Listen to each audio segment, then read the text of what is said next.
Orioles hosting the Rays. The Rays are minus 154 on the money line. The Orioles are plus 141. The over-under is 7.5 runs. The Rays, laying a run and a half on the run line, are plus 105, meaning if you bet them that way, they have to win by 2. And the Orioles, getting a run and a half on the run line, are minus 125, meaning if you bet them that way and they win this game outright, you'd win. They lose by 1, you win. McClanahan pitched 3 times against the Orioles last year. 4 1/3, no runs, no earned. They won that 2-1 in Tampa. 7 innings, 2 runs, 2 earned. They lost 5-3 in Baltimore. 6 innings, 2 runs, 2 earned. They won 8-2, and that was also in Tampa. Gibson was with the Phillies last year. He didn't pitch against the Rays. The Rays are 7-0 as a team with McClanahan on the mound this season. He's averaging 5 2/3 innings pitched in the games in which he's started, and 7.3 strikeouts per game in his last 7 games. Now, for the Phillies, they are 5-2 as a team with Gibson on the mound. He's also averaging 5 2/3 innings pitched and 3.9 strikeouts per game in his last 7 games.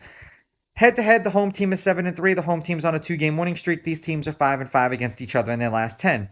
The favorite is 5-5 on the money line. The underdog, getting a run and a half on the run line, is 6-4. There's only been one-run game in their last 10 meetings. The over is 7-3, and the over 7.5 runs is 7-3. The last game that they played against each other, the Rays won 4-1. The game before that, the Rays won 8-2, and the game before that, the Orioles beat the Rays 10-3. Those games were last year. Those games were in Tampa. And their last handful of games overall, the Rays are 3-1 in their last 4, 8-2 in their last 10, and 5-1 in their last 6. We've had 5 runs, 9 runs, 5 runs, and 15 runs. They scored 3 runs in a win, 5 runs in a win, 2 runs in a loss, and 8 runs in a win that they came back and beat the Yankees today.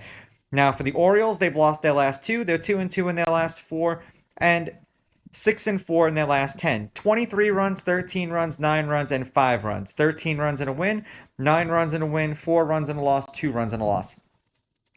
Because McClanahan's on the mound and because the Rays play so well with him on the mound, I'm going to take the Rays with the money line. I'm going to take the Rays laying the runs. I'm going to go over if this game goes, 4-3, 5-4. We're going to be probably right there in that wheelhouse anyway.